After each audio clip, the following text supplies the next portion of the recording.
Olá, aqui de volta a professora Karine.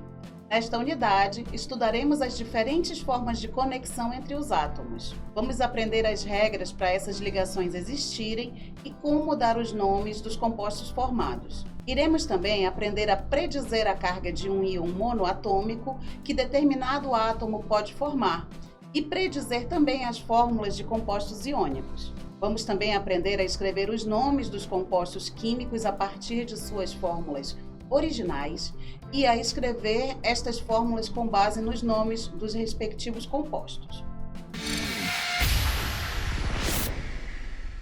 A videoaula de hoje vai trazer uma introdução à tabela de cátions e ânions e a montagem de fórmulas.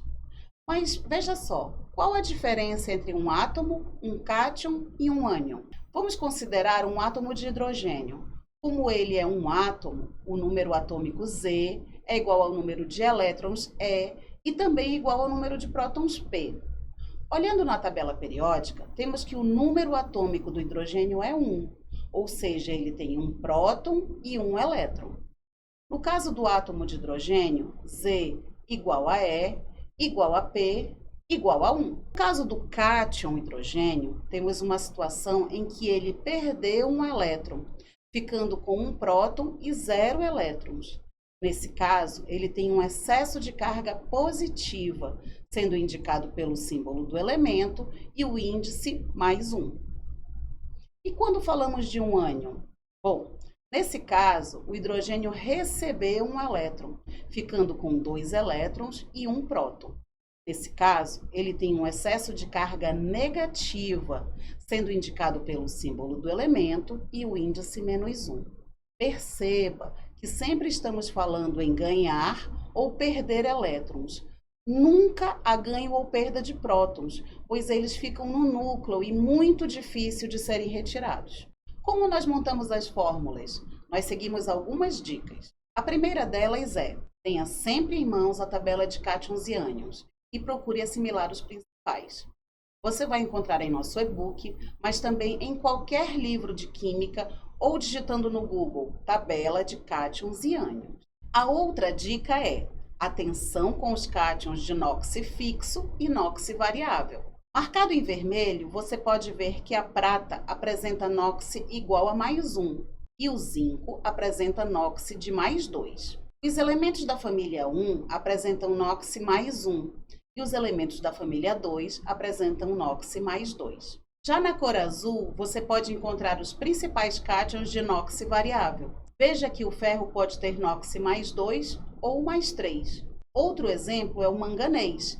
Ele pode ter NOx +2 ou +4. Agora vamos observar os ânions. No seu livro, você pode consultar a tabela de ânions e também em qualquer livro de química. Veja que se o ânion não tem oxigênio e é simples, seu nome termina em eto. Exemplos: cloreto, brometo ou iodeto. Por outro lado, se ele tiver oxigênio, seu nome termina em ato. Por exemplo, nitrato, fosfato, sulfato e outros. No começo é complicado lembrar deles, mas estudando e resolvendo os exercícios, você vai se familiarizar.